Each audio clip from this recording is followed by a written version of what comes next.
Boko Haram is Nigeria's homegrown jihadist militant group.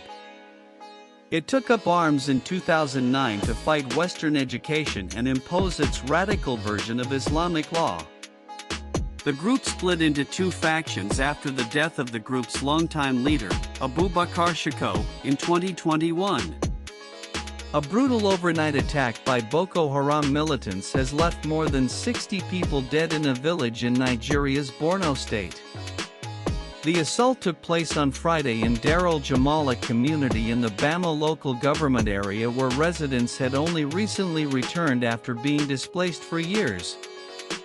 Borno State Governor Babagana Zulum visited the area on Saturday evening and confirmed the heavy loss of lives.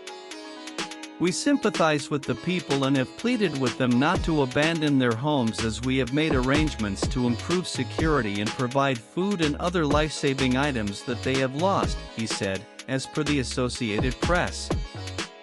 Officials said militants burnt down over a dozen houses during the rampage.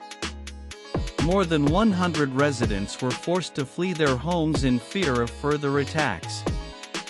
The local council chairman, Modu Guja, described the destruction as one of the worst in recent months.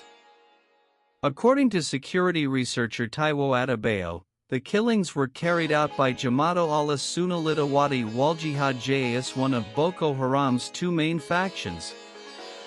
This group has increasingly targeted civilians, accusing them of aiding rival factions or the military. Boko Haram, Nigeria's homegrown extremist group, has been waging an insurgency since 2009 to impose a hardline version of Islamic law.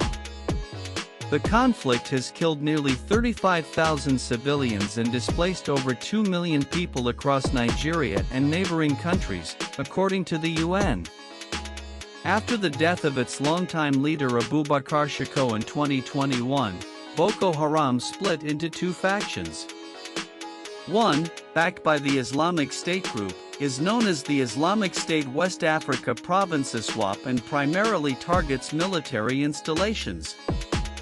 The other, JAS, continues to carry out brutal raids on civilians, often resorting to killings, robberies, and kidnappings.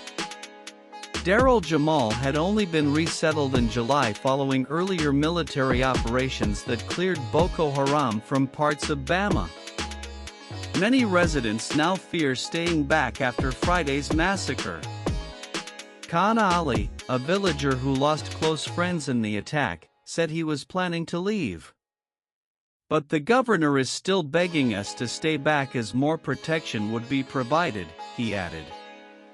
With inputs from AP also read Nigeria 26 killed, 3 others injured in truck explosion after hitting explosive device I.